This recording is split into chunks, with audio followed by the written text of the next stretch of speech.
It is Thursday, the 4th of June, sometime in the afternoon. I don't know when.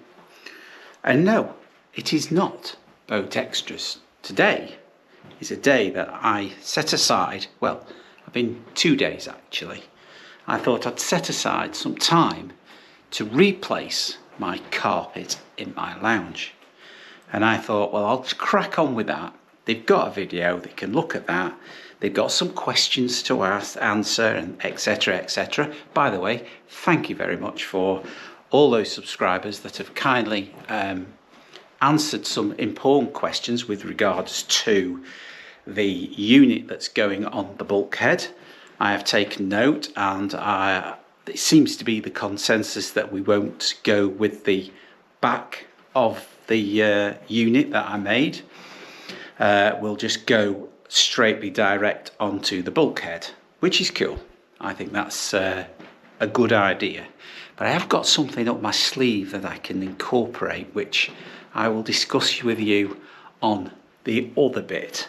But today I'm going to concentrate on doing this carpet, and I thought, should I video it? Where could I put it on the channel? But then I thought, you know what, why not? There'll be somebody that wants to have a go at fitting a carpet in an important place like maybe a lounge or a bedroom. It is simple to do. It's quite a long time since I last fitted some flooring. As my subscribers already know, that is what my trade was.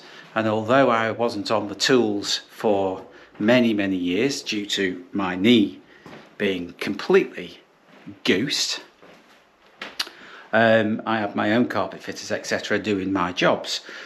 But you know, I was tempted to do this one, and I am going to do this one on my own. It's about 6.5 meters long, but it's only 3.4 meters wide. Now most carpets come 4 meters wide and 5 meters wide. So in this instance I couldn't use a 5 meter as the length because it is greater than 5 meters. That's fine. So I got a 4 meter. Now if you're doing a job of that size yourself, then ideally you could do with cutting your carpet down, because if you've not got any help to carry it, they are bulky and they are heavy. And when you get to my age, 32, then it gets a little bit heavy. So you know, you need some help. However, if you cut it down, it just makes it that bit different. So where I'm going with this conversation is, I'm at the stage where I've got this carpet in place. As you can see, I've rolled it out. It's not, most carpets today tend to be tufted. This is not a tufted carpet. As you can see just about see the design coming through the carpet, which suggests that it's a woven carpet rather than a tufted carpet. What is the difference? Well, the tufts are woven in between the shots. Those are called shots, those little lines that you see there.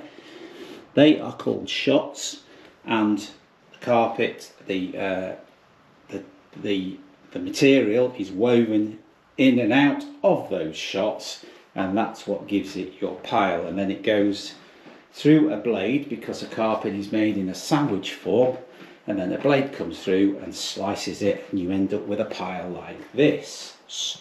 It goes through a cropping stage.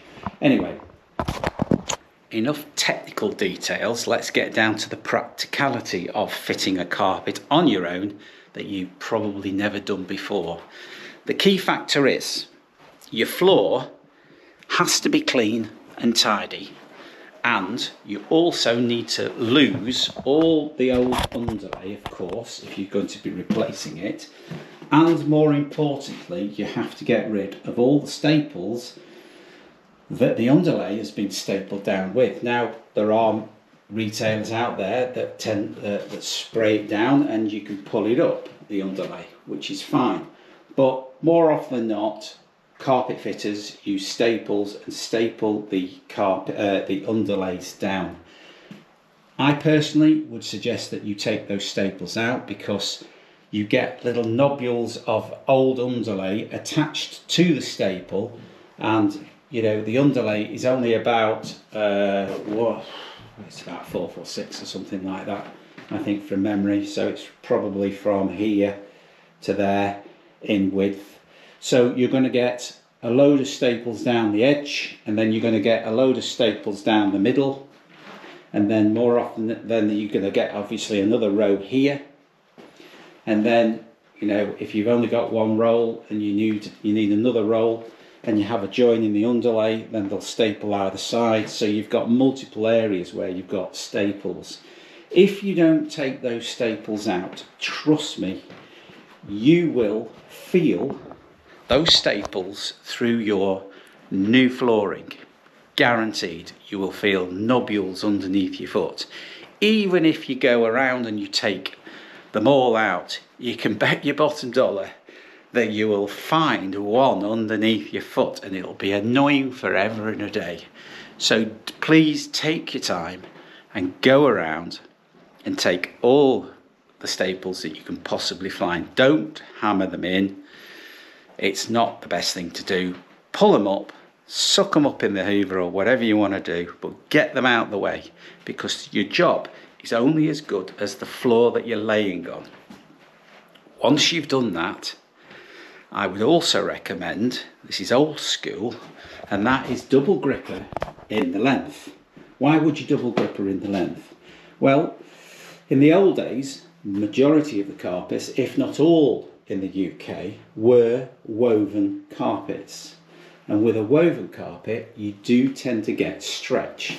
Now, the modern methods of making carpets these days are tufted, and they have a secondary back. There is very little stretch in one of those carpets. You tend to get a little bit of stretch out of them when you are fitting carpets in the summer periods, because when a carpet's warmed, it's softened off and it's got a little bit more give. But generally, you can literally roll the carpet out, and, you know, providing you don't fold it up and get kinks in it, if you can roll it out in one piece, you know, generally speaking, it literally has got no stretch in it. So, but this is a woven carpet, and this will have some stretch in it. And as you can see, looking at it here, you can see kinks in it and little ripples in it, etc., because it's not attached to anything. Now you might ask, well, where is your underlay? Well, as I said to you, when you're doing a carpet job on your own, if I was to put the underlay down first and then drag the carpet in, the weight of the carpet and trying to position it would actually either stretch the underlay or bag it up or pull it off the pins, the staples that I'm going to put in the floor when I anchor the underlay. So top tip would be to do what I'm doing, and that is lay your carpet out first, because it slides on wood a lot easier.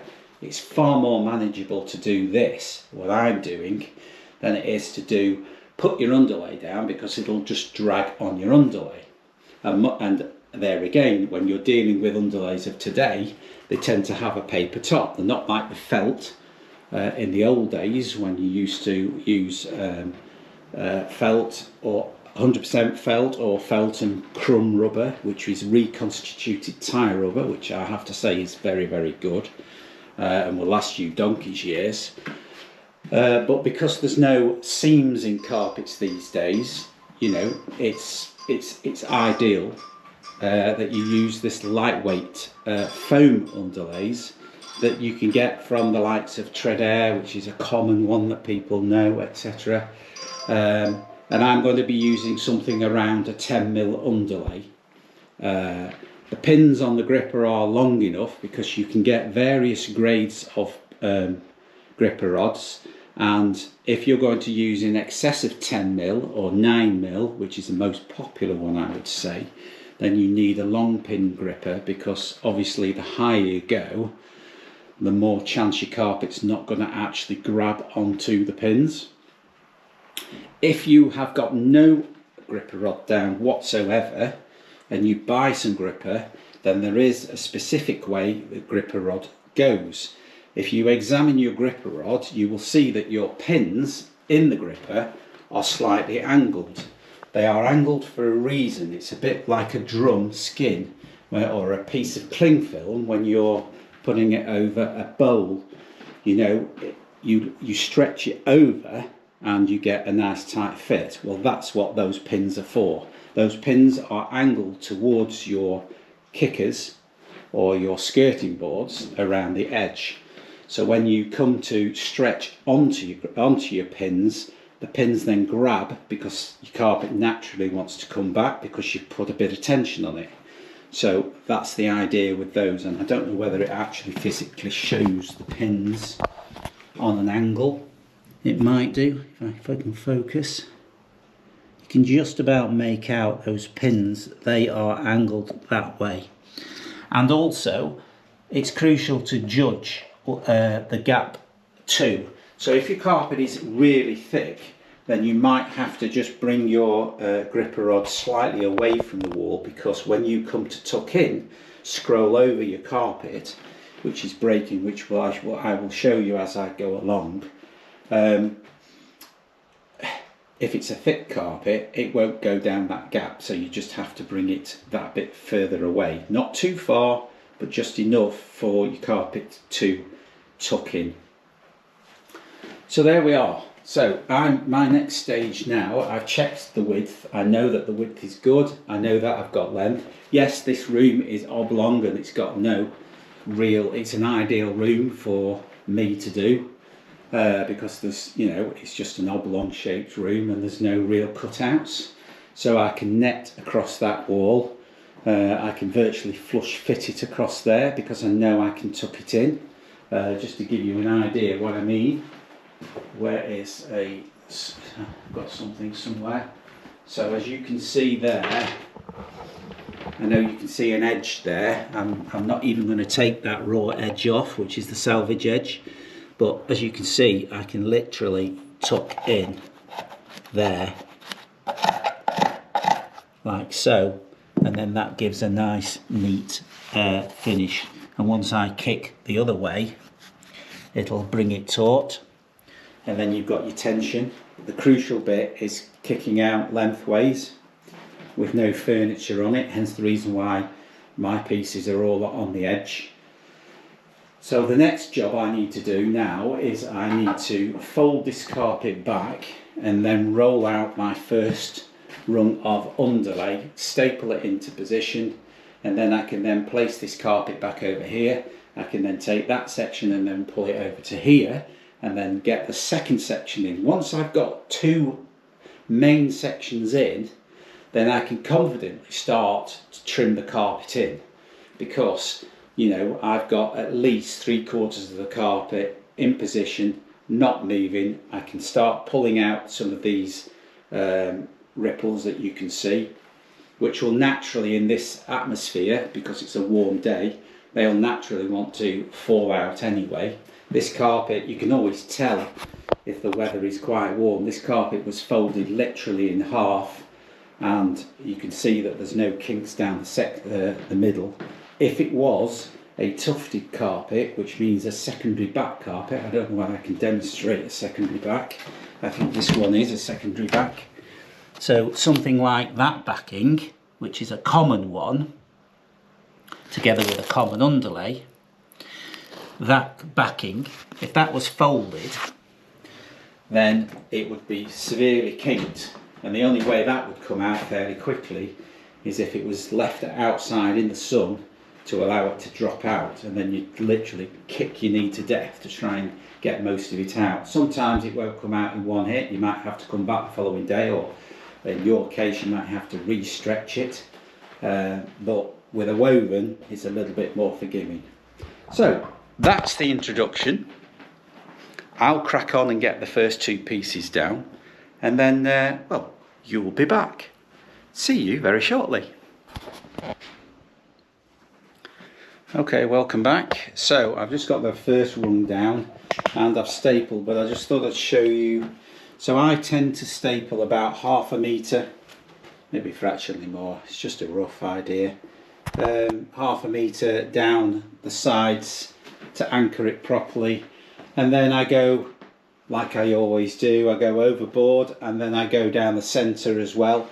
Same sort of thing, about 1/2 metre down the centre of each section, and then on the edge, which is where my foot is now, as you can see up there, I will go down with a staple gun again about 50 centimetres, so that is well anchored. But the reason for doing it this way with the carpet down first is there's no movement whatsoever once you get your carpet into position. There's no movement of the underlay at all. So we just peel this back over to this side and then we can work our way that way. So there's no stretching involved, because it is, at the end of the day, quite light. Well, it's extremely light. I mean, it's basically foam. I tend to go for, I would always recommend you something that is, forget the thickness, go for density. Density is the key, because if you've got the density, then it will help retain the pile height.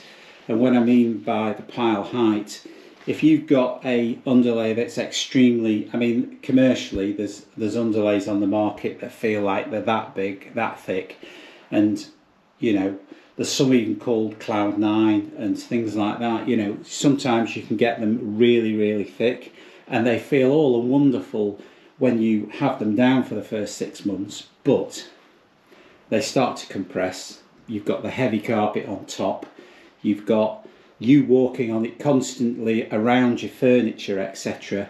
And this is where you get tracking. Tracking is where you start to walk the pile down, and if you don't hoover it on a regular basis, then your pile will start to flatten and mat, and that's where you get your track zones. You also get on carpets what is called watermarking, which is basically you get the pile where it's been, with your feet you tend to have it where you've pushed the pile in one direction, and then the pile where it's least touched still stays upright, and then you get like a border, and it's called watermarking, where you get this sort of funny little shape going around, and it looks like you've spilt something on it, and the carpet looks light and dark. It tends to be light where you don't walk and dark where you do walk. That's called watermarking and pile reversal. There's not much you can do about that. Certain fibres tend to be more prone to it. The longer the pile, the worse you will get that sort of scenario. The only way to combat it is to thoroughly hoover your carpet on a regular basis to draw back the fibre, and also use some sort of a suction hoover as well. If your carpet has been down a while and you're already visually seeing it, it is very difficult to get it back. Only steam would loosen it up, but carpet tufts tend to be raveled. They tend to be twisted. So you'll get 2 tufts wrapped together. Some of the more expensive ones, you'll even get a 3. They're called ply. So you'll get a singles yarn, you'll get a doubles yarn, and then you can also get a triple yarn. Quite a lot of carpets these days are singles. Doubles are probably better. They act like a car suspension. So when you walk on it, because it is a double yarn or a double thread, it acts like a car suspension. So you've got that buoyancy with it. But the underlay is naturally designed. People tend to skimp on underlay, or people tend to buy a carpet and then the retailer will say, we'll give you free underlay. I would stay clear of that, because there's nothing free in this world, and they will only throw down an underlay in most cases. They will throw down an underlay that they can literally give you for free. So I would, always make sure that you get a good quality. In fact, I would go as to say that I would get a quality underlay and reduce your square metre value for your carpet, because 1/3 of the life of a carpet is reliant to what's underneath it. So if you go for a good quality underlay, your cheap carpet will last a long time. That there is a wool twist carpet, and it was a cheap carpet. I had a lot of rolls of this back in the day, and this flat I used to rent out, and this carpet, you could see the matting of it there, but it actually wore very, very well. It even surprised me. This is 20 years old, this carpet, and it's performed really, really, really well. And it was because that the underlay that was underneath it was good quality, and I didn't need to have a good quality carpet because, you know, the underlay did the job. And providing you hoover it on a regular basis, this should perform really, really well. So that's just a bit of a tip for you. Always concentrate on a dense underlay rather than go for the thickness. The denser it is, the more resistance to pressure that your feet day in, day out are going to give it, because of, as I said to you before, you know, if you've got a coffee table or you've got a lounge sofa and a chair, everybody has to walk round a certain way all the time, and that carpet gets pressured, and also your feet twist the pile, so it tends to force it in a direction that it's not accustomed to. At the moment this carpet is brand new, and the blade, when it goes through to shear the carpet, makes it go in one direction. So this carpet, for example, is going that way, and when you walk on it you can create a shading effect. Now, as you walk on it, day in, day out, you force the pile to go in different directions, and if you don't keep on top of the hoovering of it, it will compress and it will stay as it is, and that's when you get those dirty marks, watering marks, power reversal marks, etc. That's what you end up with. So make sure that when you do hoover your carpet, give it a good hoover. Don't whisk over it and just say that'll do. Give it a proper hoover. Make sure that you have it on the most suction side. I have a hoover over there that is as loud as anything. I don't particularly like it, but it has got a very, very strong suction on it, and it draws the pile back up. So it does help keep the pile and keep the carpet looking good when you've hoovered it. So there we go. Anyway, I shall crack on. I've done enough talking, but I think it was necessary, and I will get cracking and get on with the next bit. Bye for now. Okay, so we've got the two sections down now. By the way, I don't think I probably would have mentioned to you before, but it's the paper top of the underlay is, with the design on the top, is up facing you. There are plenty of underlays out there that you don't have a top like that. You have a top, you have an underlay that's like that on both sides. In that instance, more often than not, there is maybe a suggestion of which is up and which is down. Sometimes they have a little thing on it to state which way, but those are the cheaper underlays. So if it's got no top to it and it's just barely got something like a film, like basically like that on it, that's basically just to hold all the reconstituted foam bits, which is, as you can see, is bits of all sorts of things in the factory that they glue together. It's obviously remade, recycling, whatever you want to call it, which is a good thing rather than it going straight into landfill. And it's very effective. You know, at first, when it first came out back in the early, I would say early 80s, you know, I was reluctant to use it because I didn't know anything better. I was always taught to use quality underlays underneath, which tended to be like a tread air, a rubber, or something like a felt underlay. And then these came out. The fitters loved it, obviously, because you could cut it and it's quite crisp, and also it's light and it's forgiving. You know, lugging stuff about up 3 or 4 floors or in apartment blocks, which is what we have in Lytham, we have lots of apartment blocks, you know, does take it out of you.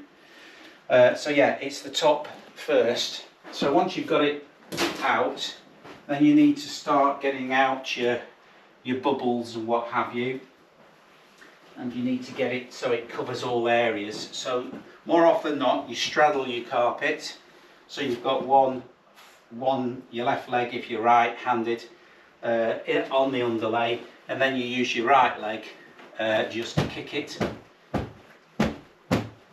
into a sort of a position, because your knee kicker that I'll show you does the rest of it, and you just go around and check. Now, as I said, normal carpet fitters wouldn't do what I've just done, and that is they would tend to take it up and they would want to make a fresh edge and cut it and then scribe it in. But because my skirting board is pretty straight and parallel, I'm going to use that because, as I say, my knee, I require a new one, and I'm right-legged and right-handed, so it's not easy for me to be on all fours kicking carpets out these days. It tends to swell up quite quickly, so I'm looking for the easy option, as I suppose quite a few people will. Which is there's nothing wrong with that. Nothing wrong with that at all. So I just need to get these ripples out of this carpet. I've got to make sure that it's not short all the way around, which it is. The kicker would take that up, but because the carpet was dragged out of the van, I've got a dirty section there, so I need to pull it up to lose that. And I've got sufficient, as you can see, up there, even though it drops through that kitchen area there. I've still got enough to take that out. And then we'll start trimming it in. And then we can get that piece of furniture that lives there. So that's the only thing really, and all the rest of the furniture I've managed to Jenga stack everywhere else. I can't hardly move it in that area. And then we could start, well, then I'll have to shift that thing. That is an absolute brute, and it's wired to the wall, so that's the reason why I've decided to do it this way around. That is a killer. But, you know, it's got to move. So I'll crack on,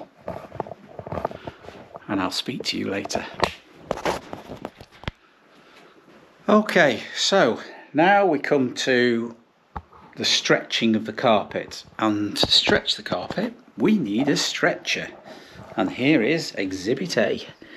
This, I'll do it that way. This is a carpet stretcher, and I've had this carpet stretcher. I have several carpet stretchers, but this one in particular I've had for probably in excess of 50 odd years. It's a bit batty, but it still does the job. And as you can clearly see, it's got a pad for the knee, which is ultimately battered. As you can see, it's split there, but it still does the job. And then you've got a rotary thing on the head itself. And that rotary head is for the pins on here. And those pins are there. If I just sit myself down, I can demonstrate to you what these are. If I put you there, like so, there we go. So, here we go. So this is for the depth of these larger pins. You've got small pins there, which I, to be honest, very rarely use, and the reason why I don't use those is because you can quite easily destroy your texture of the carpet that you're fitting, because if you kick it, it scrapes the top and it fluffs up and plucks the carpet. So the reason for the secondary pins is for the depth, and the reason why it's on a turn dial is because if you're doing a thick carpet, you can extend your gripper rod, your stretcher, to the max, and those pins would then dig into the back through the pile, and then it wouldn't cause too much damage. But on a carpet of this thickness, which is fairly thin, we don't need to go to that depth. So I always, as a rule of thumb, go to halfway, because that will bite into the back of the carpet, as you can see over there. It'll bite into that, but not bite into the underlay, because we don't want to drag the underlay when we're kicking it, because it'll go over the gripper rod, and then the gripper rod will become redundant, and then it'll be a chain reaction. The carpet then won't be stretched to a tension, and it will end up with creases in the middle. So that's the last thing we want when we've got furniture in the way.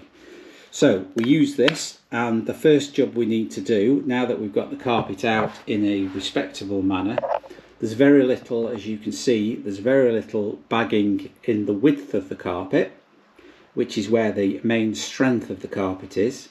You tend to get most of your rippling in the length of your carpet. So those are the areas that we would concentrate at the end. We'd get most of them out, and we would tend to start in the middle and go out either way to take stretches out. I tend to like getting the middle sort of as flat as possible, and I will then use that piece of furniture, so where I'm actually sat here, that belongs where I'm actually sat. So that's extremely heavy, so what I will do is I will probably place that here in the middle, and that will keep that section like it is, and then I will stretch out either way, and then that will create the tension that is needed. But first, what we do is we go down the length of the width here of this side, and we basically kick in along here to get the carpet as close, if not just a little bit on the full side, to make sure we're in position all the way along. And how you do it, if I do that like so, you basically go along. Normally I would use my right leg and I would go down this way, but because it's my bad knee, I have to go on my left leg. So I'll just check my pins, make sure that they're okay, which they are. And on an angle, you would basically just tuck in, kick it along, check your carpet. You're not at this stage wanting to tuck it in. It's growing slightly, it's slightly fat there, so I know I don't need to stretch anymore that way. It needs to be stretched this way. So I'll just take a bit this way.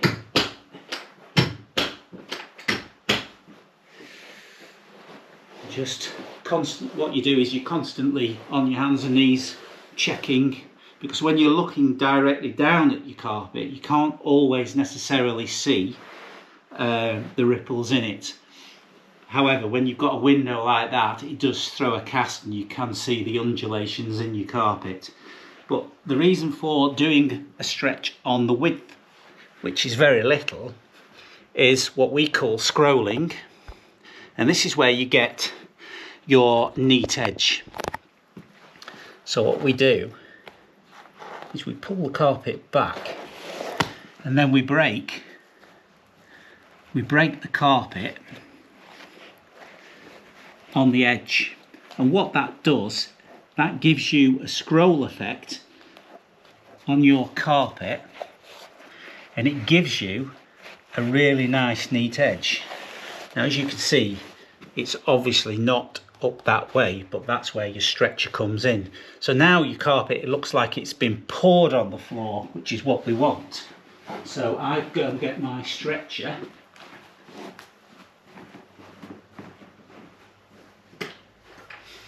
and if I get say a blunt screwdriver,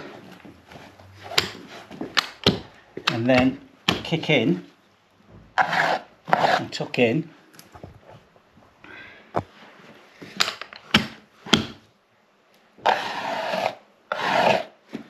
you end up with a really nice scrolled edge. And then to finish off, you stand up, and then you go along and you force the back of the carpet onto your grip. And as you can hear it, you can hear that little crunch that is the pins of the gripper biting into the back of the carpet. So we now know that that has grabbed, and that's the edge that you're looking for, is a nice neat finish. So at the moment we're not even cut anything yet, which we're not needing to, because it's a nice straight edge, as you can see. So I'll just go all the way along and tuck in like that and get a nice neat finish.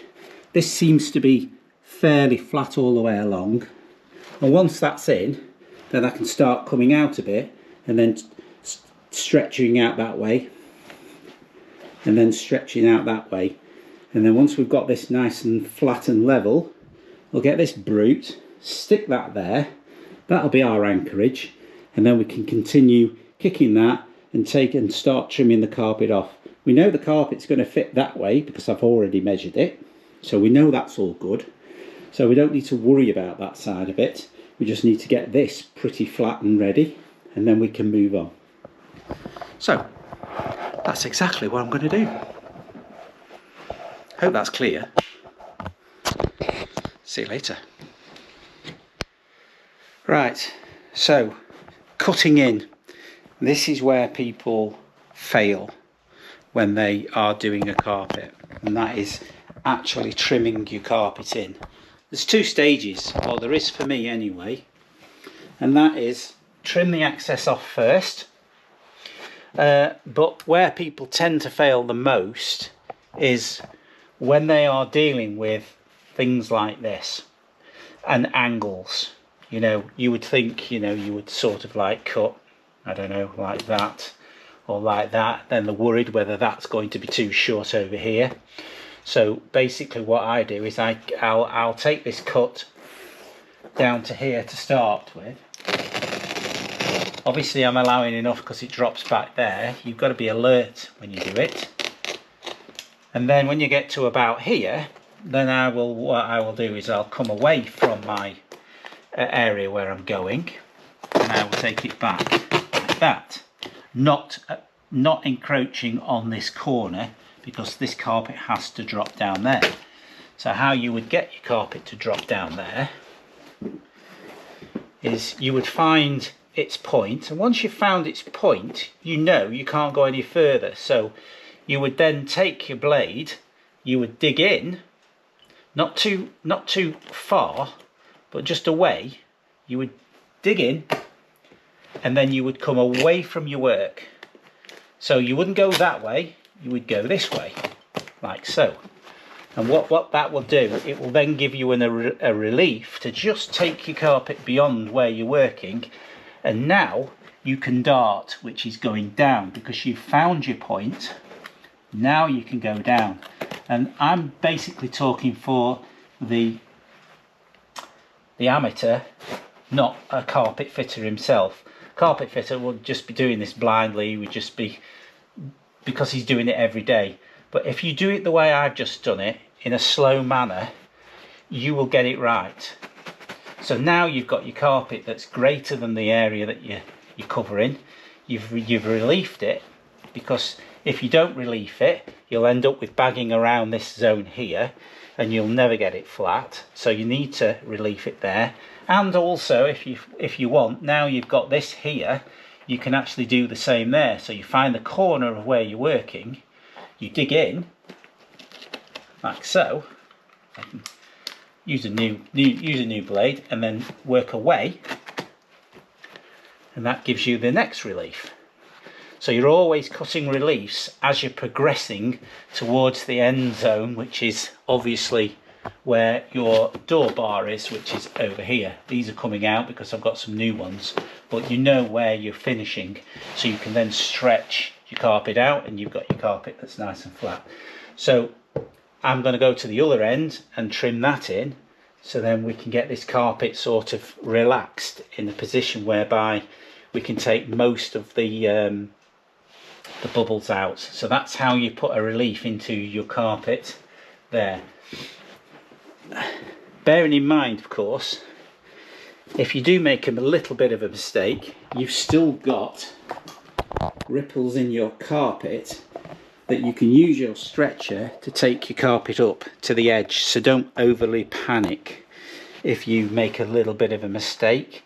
You could even cut it short because you know you've got the stretch in it, because you've still got one side to do yet, so it is forgiving. You can always get at least one side perfect, because if you make a mistake you can stretch it up into a position. It's not like vinyl where once you've made a cut, that's it, there's no stretching, that is it.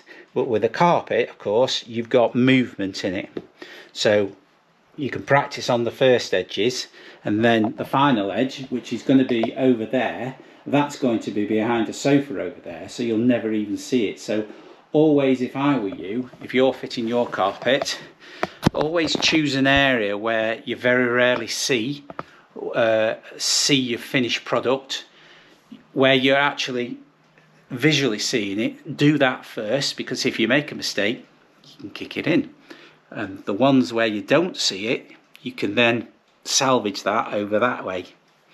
So that's the way I would do it. So I'll continue, I'll put a relief in that side as well, so then I can get that part nice and flat all the way along there, and then it then gives me a chance to stretch this bit out here. You can see that all that edge now is nicely done, and all the way down you can see about a foot in, about there, all the way down, that is nice and flat and taut, because I've got it taut at that end and I've got it fairly taut at this end. So we can progress all the way along, kicking that carpet out until it's nice and taut, and then we can start shifting stuff across. Just do it in bits, don't rush it, that's the key, don't rush it. Bye for now. Right, a little update on it. We're slowly getting there now. So everything is now back in position. All the creases and all the ripples are virtually gone. There's nothing over here, there's nothing down here. There is, of course, this area here, which is absolutely fine, because we're taking the stretch that way. This is all good round here. And then we've just got the final kick to go that way, to take out the odd little ripple out of there. There's one little bump there, but that's okay because that is designed to go that way, and because that's not cut in yet, that's why we've got a little bubble going on there. So once this is finally kicked this way, that way, it'll be like a skin drum then, and then I'll leave this overnight, and then I'll drag the furniture back in tomorrow. And then that will be the close of that. With a woven also, technically what you're supposed to do, I mean, because it's my own carpet, the edges, because it's a woven carpet and not a tufted carpet, when you make an incision, you know, it's like a jumper. If you make an incision in a jumper, it'll unravel. That's exactly what will happen with a woven carpet. So in the old days we used to use Copydex, and I'm sure Copydex is still available to this day. However, with me not fitting for the last, God knows, 6 years, 7 years for myself, I haven't got any Copydex. So what I have got and what I have been using is spray adhesive. Now, it's a bit of a cheat code, but basically you spray adhesive, which is contact adhesive there. You spray that down where the gripper rod is, over the gripper rod, and obviously you don't want to get it on your skirting boards because it's a bit chewy and it'll make a mess. But if you can spray a bit down into that joint there, what that'll do is when you tuck in, stretch and tuck in, the glue will go onto this edge and it will seal it for you. Not as much of a problem on that edge because that was a salvage edge and that won't fray, but that's an edge that I cut, and I'll have to do it where the door plate goes as well, and I'll have to do it all around there. So yes, that's if you've got a woven carpet as opposed to a tufted carpet with a plain back on it, then you need to seal the edges really, if I were you. But it's looking good. I'm very pleased with it. It's taken a hell of a lot longer than I thought it would, but that's only because I'm pretty damn slow these days when it comes to stuff like this. And then we'll round it off when all the furniture's back in, and then we will call it a day and we'll get it online. I know it's not a boat one, but do you know what? I just thought somebody might want to save a few quid, because carpet fitters now, you know, they're not like they used to be. I used to pay my fitters somewhere up to the region of about £2 to £5 a square metre. Now, to get a decent one, you're probably paying 10 to 15, maybe even to £18 a square metre. So if you could do it yourself, you'll save yourself quite a few pound. And it's not as hard as you think it is. It's just a case of getting the thing flat. And if it's a bit creased when you get it in, if you've not been able to get a van to drop it off, and you found that you've creased it up, it might take you that bit longer. But ideally, in that instance, you would unroll it and just allow it to climatise. And if you are changing carpets, springtime and summertime is a good time to change it, because as I said to you before, carpets are a little bit more forgiving, and the glues tend to soften off if you leave it outside for a bit. So with that said, have a good evening, and well, we shall resume tomorrow. Bye for now. One thing I don't think I've shown you is actually how you get to cut the carpet net without it being short. So I've left it to the last minute. I mean, I've cut everything else out. I've not even shown you it. So I have a piece here, but it applies to all of it really, on where everything is. So basically what you do is you clearly know that, oops-a-daisy, let's get that like that. So you clearly know there's a gap there, and that is where the carpet tucks in. So what basically you do is you get your carpet to a point.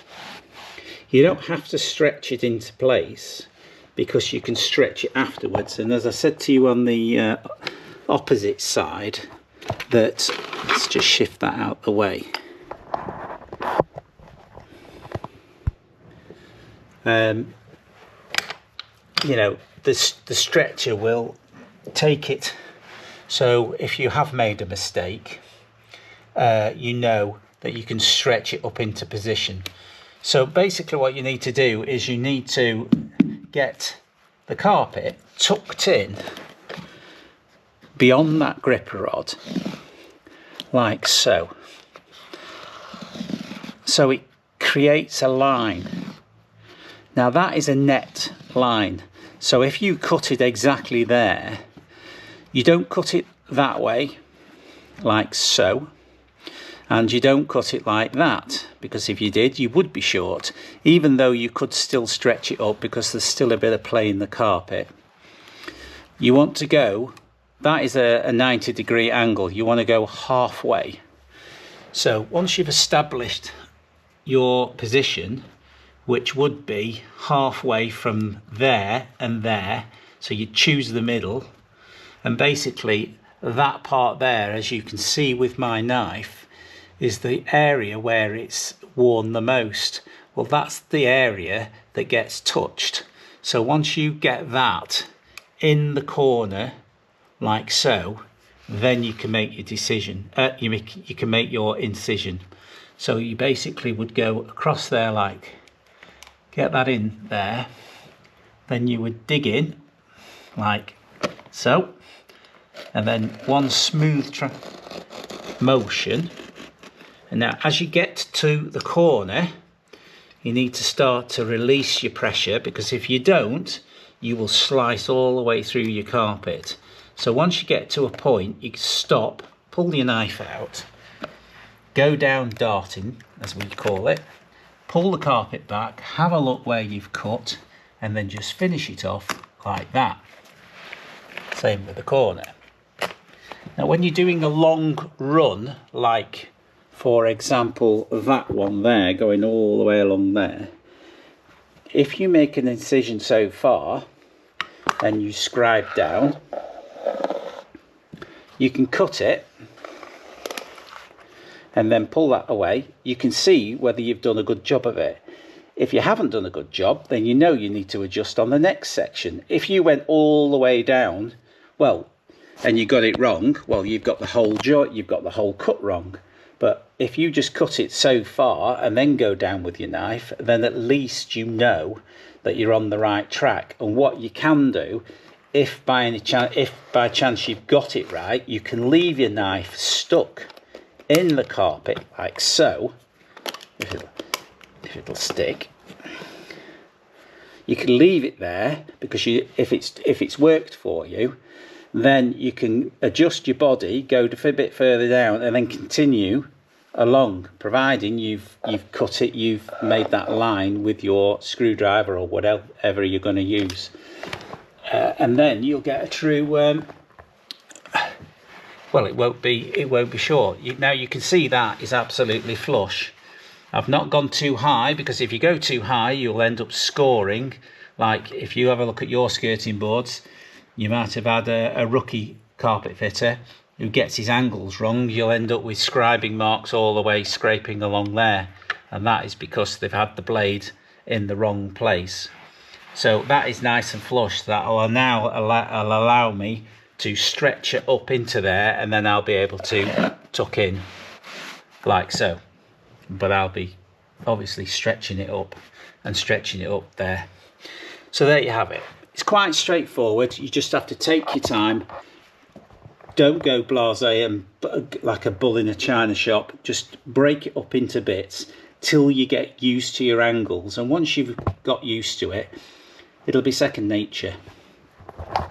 So there we go. I've only got that now to sort out, and that top end there to sort out, and then I'm going to call it a night, even though I haven't done that doorway yet.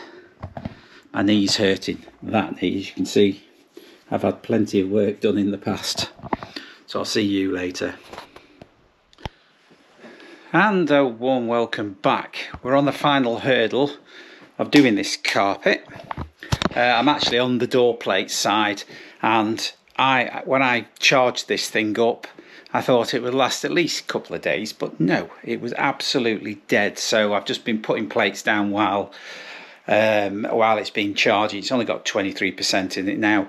So anyway, there is various types of door plates you can use. These are called single nap blocks, and that is for a carpet that is reduced down to the size of a vinyl, which you can clearly see there. There's also double nap locks, which is carpet to carpet, and then there are flat plates, which is vinyl to vinyl, which are those ones there, which I will use in that doorway there, and I'm going to use one over there, and I'll show you why. Even though there is a tiled floor there, it just finishes it off quite well.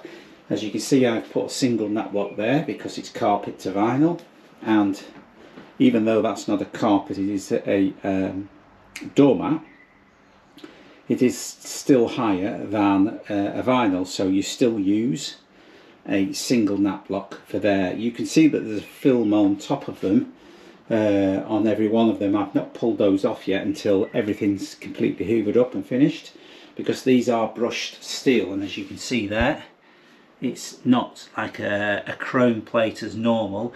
You can get these from Floorwise. I think you can probably get them online, but if you can't, you can get them in 2.7s, I think, and you can get them from your local carpet shop, because everybody's got a Floorwise and everybody's got a lifestyle stand.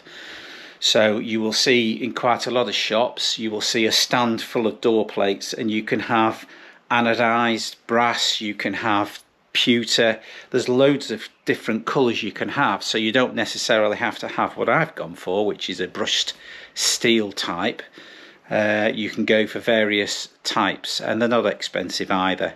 And these I prefer to screw to the floor, because it's a wooden floor this, so I like to screw them down because I can then take them up if one's split or whatever or damaged. I can unscrew it without doing any damage to anything, and then I can put a new one back. I've deliberately left this one because I'll show you how I go about cutting the carpet without cutting it too short. So I'm going to do that one with you guys. What else? I've just screwed that one into place. This is the last one I've done, which is my bedroom. So that's, put a light on, there we go. So you can see that one is now in place there. So there we go. We're getting slowly there. I think what I'll do is I'll show you this one, and I'll tell you what I'll do. I'll show you this one because this is a tile floor. Let me put this bathroom light on. There we go. So this plate here isn't from a carpet shop. That is from B&Q, and it's basically just an angled aluminium plate. Now, what I tend to like to do is I like to also have a plate coming out here as well, so then it flows across, down and along. Now you guys, you might like it as it is, which is the vinyl's absolutely net butting up to it. In fact, obviously the old vinyl I used from here I used on the boat itself, so this is a new piece. And underneath here I think the door plate's still there. It might not be actually. Oh yeah, it's there. Can you see? That's the original door plate, and I just like the idea of it flowing from there down and down. But having said that, it doesn't look too bad there. It is short, and I might have to silicone it across just to lose it. A lot of fitters these days, they go along these edges here with silicone, which you can do. It neatens it off, and also if you're using a mop that's wet, you know, having a silicone finished edge does tend to hold the water on top of the vinyl, which won't do it any harm, but it stops it from going in and under, which, you know, it can sort of damage your floor, as the case may be. So I think what we'll do now is we'll cut this into place. That's what the lounge is now looking like. It's looking pretty good, I'd say, with all the furniture back in. Starting to look like home again. Because you'll all be moaning that I haven't started the video in the boat yet, which I haven't, but you know, I just thought this might be a good opportunity to put something on that more than boaters will like. Well, I'm not saying like, it might be useful, so I thought I might as well film it. We'll soon find out. We'll see how many views we get.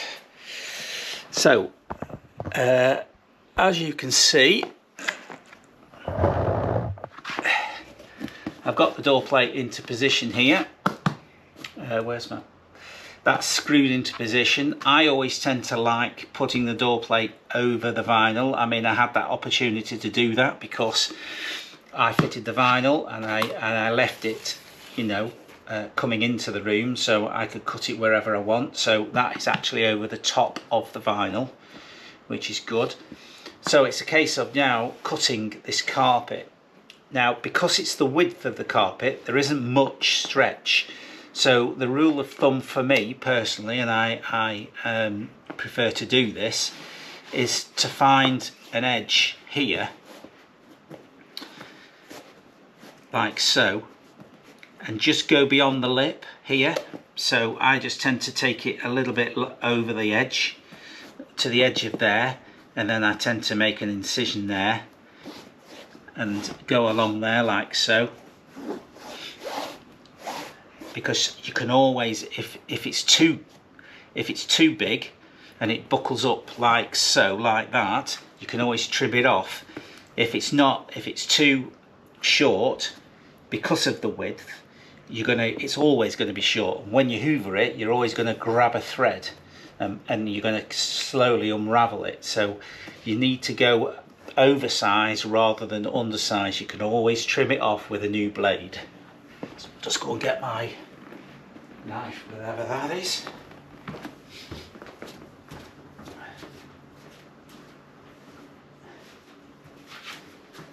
And I think I might put a new blade in for just this purpose, because it's the main doorway and it's where everybody's going to be seeing it. So I think it warrants a new blade.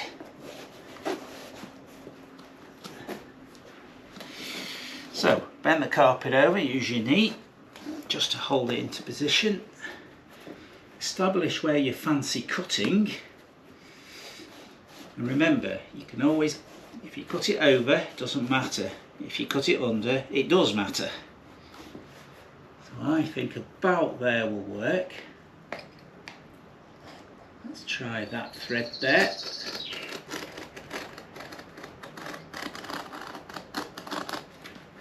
And that might be too big, but we'll try it, see what it looks like. So that is too big. So we can come in at least another thread. I don't know whether you can see that over here.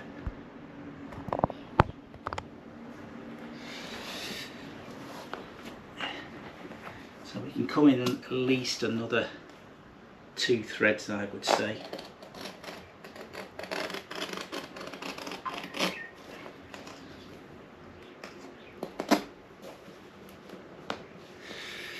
I think that's about right.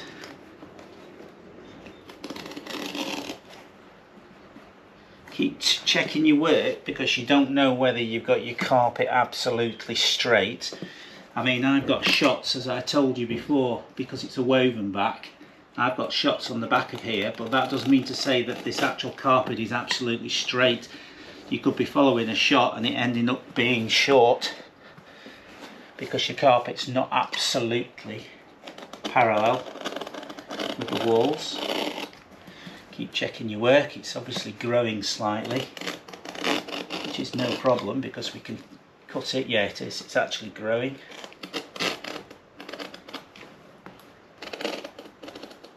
So we can make a second pass.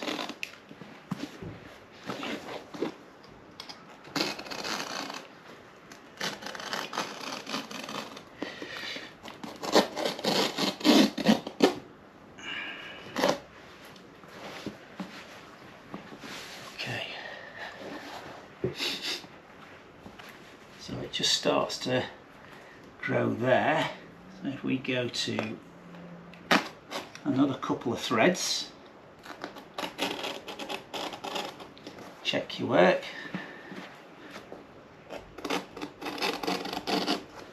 check your work,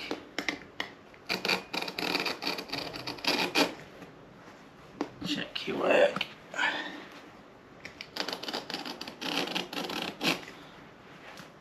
Again, and again,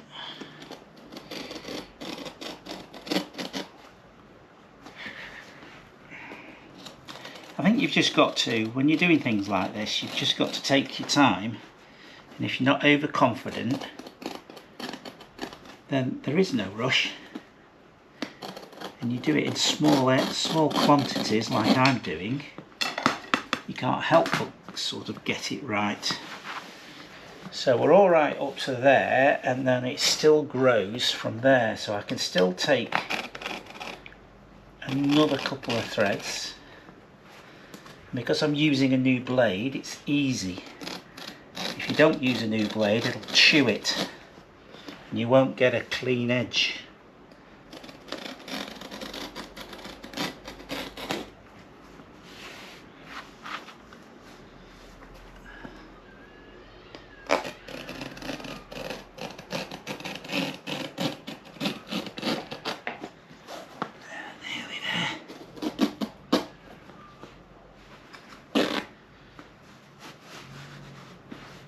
So we're still grown over here by 2 shots.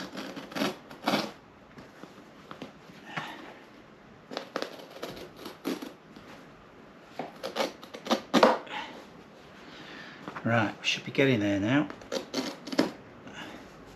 Yes. I can trim that off.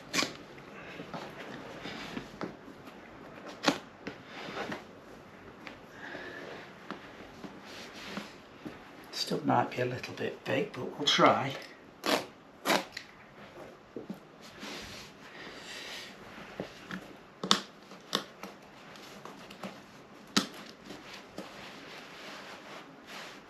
Not too bad. You're just bending the carpet in because these door plates are not only plates, but they've got angled pins as well, like the gripper rods, as we explained at the very beginning of this video, and that is designed to stop these carpets from coming out of the plate once you tuck in.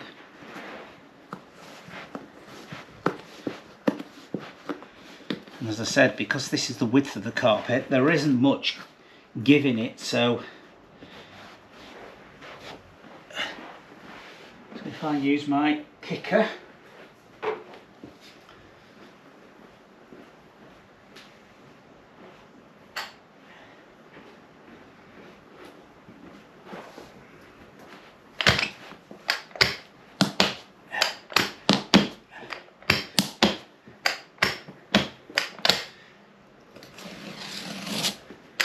still a bit of full there.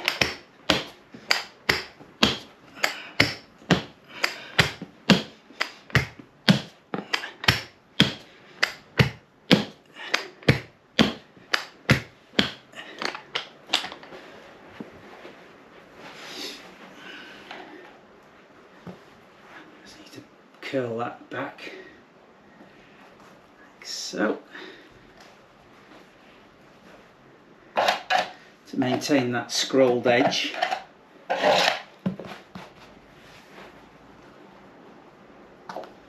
Might be the floor actually there.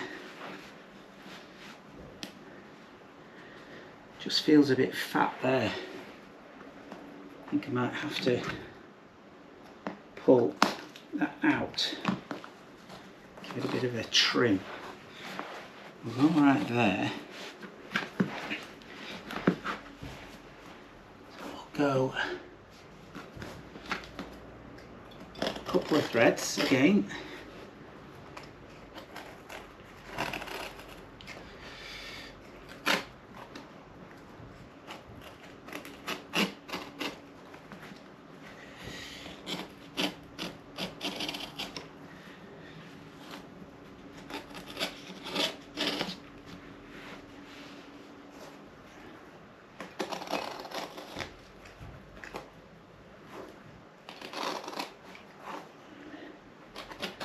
Now, because as I said to you in the last clip, this carpet is a frayable carpet and you do require something to seal it, and you can use spray adhesive. You can spray all the way down there, mask this off because it'll shoot out everywhere, or you can use Carpet. I'm waiting for some Carpet to come back from one of my carpet fitters, and I will just hook out this carpet and I will go down all the edges, because that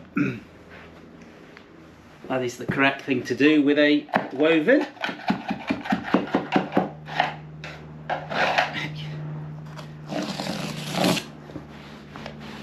That's better.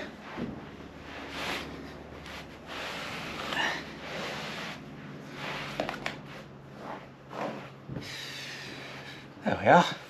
So this will peel off here.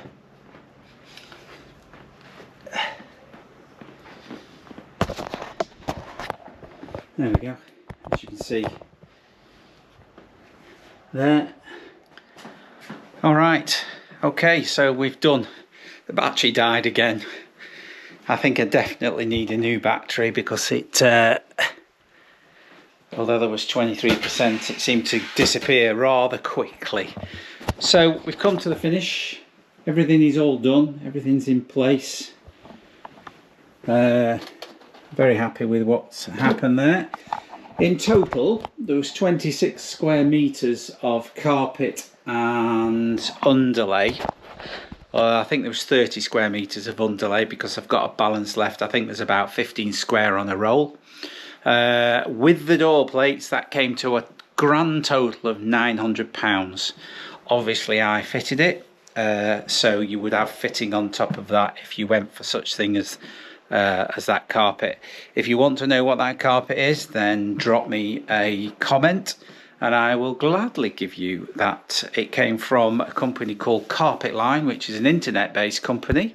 You can purchase from that company. So there we are. I think it equated, if you divided 900 into 26.5 square metres, it came to about between 34 and 35 pounds a square metre, all in. That's with the door plates, and the door plates are obviously on every door. They're here. I'll show you what the I've put the plate on. As you can see, that's your brushed steel, so I might even change that angle to match it, because it's only stuck on with silicone anyway. And that's the bedroom door. Just needs a bit of a hoover, but you can see everything's blending. So I'm very pleased with what's been done.